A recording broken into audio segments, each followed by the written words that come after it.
आपलं कौतुक फार छान आहे, मी अप्रिशिएट करेन ते. त्यामध्ये सर आता धातू किंवा वेगवेगळ्या प्रकारचे धातू असतात. ॲल्युमिनियम आहे, अगदीच कॉपर आहे, तुम्ही म्हणाले सिलिकॉनही आहे. तर यामध्ये आता जी टेक्नॉलॉजी भारतात आहे, ती भारताची स्वकीय आहे की आपण कुठली जर्मन किंवा जॅपनीज टेक्नॉलॉजी वापरतोय सध्या? भारताची असं म्हणायला गेलं तर बऱ्याच ठिकाणी आज वर्ल्डमध्ये फुल्ली ऑटोमाइज्ड प्लांट्स आहेत, रोबोटिक. आज ते इंडियामध्ये त्यांच्या थ्रू येत आहेत. हे फानुक वगैरे हे सगळे रोबोटिक टेक्नॉलॉजी. त्याच्या आधी पूर्णपणे भारतीय म्हणजे मजदूर संघटनेखाली hand operated hand manual operated machines असे वगैरे असायचे. आज त्याचं कन्व्हर्शन इंडियामध्ये रिसर्च केलेल्या बऱ्याचशाच मशीन आहेत की त्या मशीनमध्ये productivity, quality, cost, delivery, safety, moral हे सगळं चालतं. मीच एका मशीनचं डिझाईन केलेलं आहे आमच्या त्याच्यामध्ये की ते मशीनचं म्हणजे पूर्णपणे त्यावरती आजचा लेमॅन उद्याचा सेमी स्किल परवाचा स्किल ऑपरेटर म्हणून काम करतो. ओके. त्याने just he will to pour the pattern machine will take entire quality of product. Okay. पूर्णपणे त्याने काही बघायचं fully automatic PLC controlled machine. ते मॉडेलमध्ये पीएलसी कंट्रोल कन्सेप्टच नव्हतं. ते अतिशय चांगलं रिझल्ट. तर अशा पद्धतीनं ही टेक्नॉलॉजी इंडियामध्ये पण डेव्हलप होती. बाहेर पण तशीच टेक्नॉलॉजी आहे, फक्त त्यांच्या लोकांना महत्व आपल्या इंडियन लोकांनी, इंडियन लोकांच्यातलं टॅलेंट हा सुद्धा खूप अतिशय टॅलेंट आहे जर तरी वापरला तर. बरोबर. लो कॉस्ट ऑटोमायझेशन ही बेसिकली इंडियन लोकांची टेक्नॉलॉजी. आज बाहेरचे जर टेक्नॉलॉजी जर्मन जपान जर टेक्नॉलॉजी बघितली तर त्यांचे हायकॉस्ट मशीन्स, हायकॉस्ट रोबोट्स, कारण त्या ठिकाणी लेबरही मिळतच नाही. आपल्याकडे लेबर 60% आहे, त्यांच्याकडे लेबर मिळतच नाही. लेबर आपलं आज आपलं IT क्षेत्रामध्ये सुद्धा अमेरिकेमध्ये आज इंडियन पब्लिक किती आहे? बरोबर. ती अमेरिकन पब्लिक त्या एरियात तेवढं काम करत नाही, पब्लिक जाऊन काम करत. आज त्यांच्याच सगळ्या कंपन्या ITच्या इंडियात बाहेरच्या, आणि ते लेबर वर्क ते डिनाय. त्यामुळे ते फक्त ते ब्रेनचं वर्क आहे तेवढंच काम करायचं एक्सपर्ट. बरोबर. आता सर आपण म्हणालात की रोबोटिक्स इंट्रोड्यूस झालेलं आहे आता. बरोबर. रोबोटिक्स म्हणजे माणसाची मेहनत कमी किंवा माणसाची गरज कमी. आता तिथे जर रोबोटिक्स आणि टेक्नॉलॉजीचं इतकं वर्चस्व होतंय, मग लोकांना जॉब्सची जी कमतरता होतीये, कारण की एकदा रोबोटिक्स आलं अजून जास्त प्रमाणात की मग त्या माणसाचा रोल तिथे संपतो. मग लोकांनी या दृष्टिकोनाकडे कसं बघायचं, काय दृष्टिकोनातून बघायचं? लोकांनी आता ह्यातून बघितलं टेक्नॉलॉजी आली, रोबोटिक्स लावले, पण ते ऑपरेट करायला किंवा त्यांना कमांड द्यायला, एंट्री मारायला सुद्धा पब्लिक लागतं. पण जे लेबरेज वर्क आहे, जो फटीक असतो, त्याचा एक फायदा असा आहे मेरिट, आणि दुसरं डेमेरिट असं आहे की लोकांचा जो फटीक सकाळपासून संध्याकाळपर्यंत काम करत असताना फटीक कंटाळवाना तिथे रोबोटिकला नसतं. त्याने एकदा स्टार्ट केलं जी सुरुवातीची एनर्जी आहे ती शेवटच्या एनर्जीपर्यंत काम करते. त्यामुळे आउटपुट कन्सिस्टंट आहे, फेल्युअर्स मिनिमम असतं. व्हाईस वर्सा इकडं म्हटलं की ही लेबरेज काम करायला आज इंडियामध्ये माणसं सुद्धा मिळायला कमी आलेत, म्हणून मी रोबोटिक्स सेंटर. वर्करचं काम नको, हात काळे होणारा जॉब नको.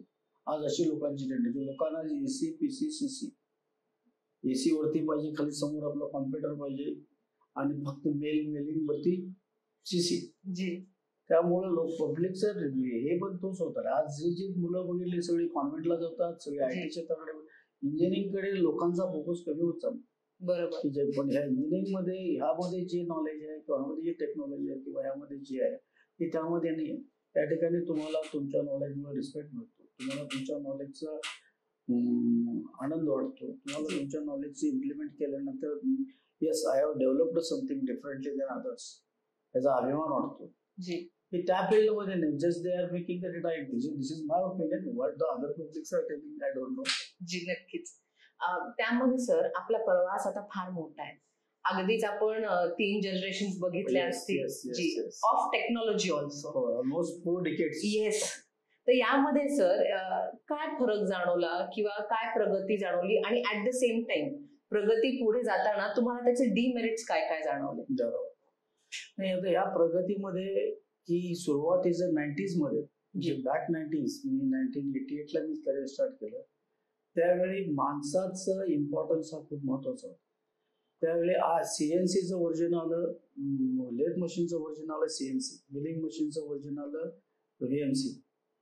त्यावेळी सगळे मॅन ओरिएंटेड मशीन, त्यावेळी एक जॉब करायला 4 दिवस लागायचे. आज CNC ती मशीनवरती एका दिवसामध्ये काम करू शकतो. ह्या टेक्नॉलॉजीचा फायदा, इट्स अ रिव्हॉल्युशन. त्यावेळी रेडियस किंवा व्हर्नियर किंवा ही मायक्रोमीटर ही जी इंजिनिअरिंग इन्स्ट्रुमेंट्स होती ही personally man should have to handle, त्याचे डिस्काउंट वगैरे.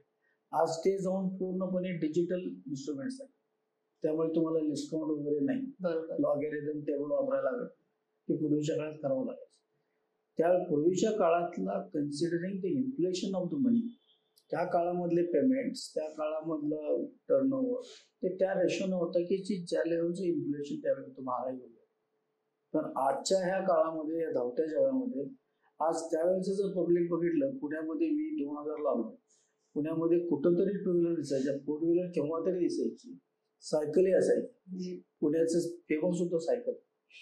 आज रोडवरती 2 व्हीलर कमीपेक्षा 4 व्हीलर जास्त दिसतात. बरोबर. त्यामध्ये टेक्नॉलॉजी अपग्रेडेशन आलं काय, आपला आला सीएनजी वरती चालणारे व्हेहिकल, ₹1, ₹1.5, ₹2 किलोमीटर चालतो.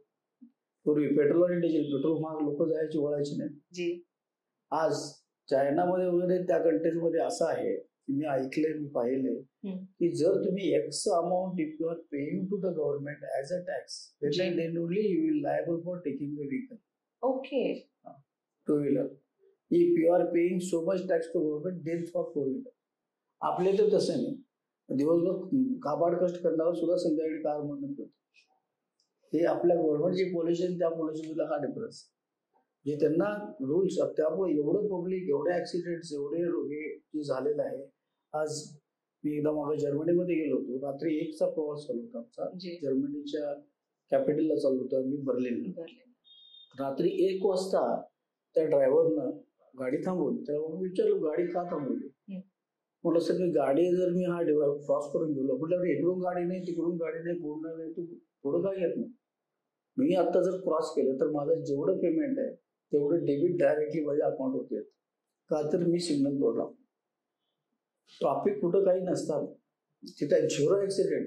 5 वर्ष, 10 वर्ष रोडवरती स्पीड ब्रेकर्स नाही. सायकलचा ट्रॅक वेगळा, 2 व्हीलरचा ट्रॅक वेगळा, 4 व्हीलरचा ट्रॅक वेगळा, आणि सगळं लेफ्ट हँड ड्राईव्ह.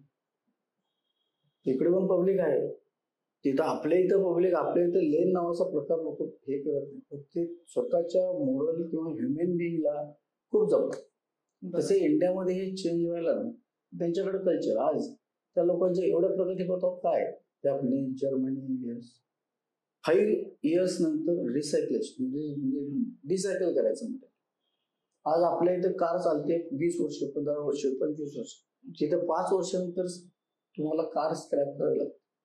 स्क्रॅप म्हणजे क्रश केले जाते खरंच. पण त्यामुळं रिप्रोडक्शन स्टार्ट होतं, लोकांना तेवढं पुन्हा रिक्रुटमेंट होतं. आपल्या इथं 10 वर्ष, 15 वर्ष, 20 वर्षाचं व्हेकल चालू, त्यामुळे होणारं पोल्युशन, माणसाच्या बॉडीवरती होणारे, पण या गोष्टी बऱ्याचशा असतात. बरोबर.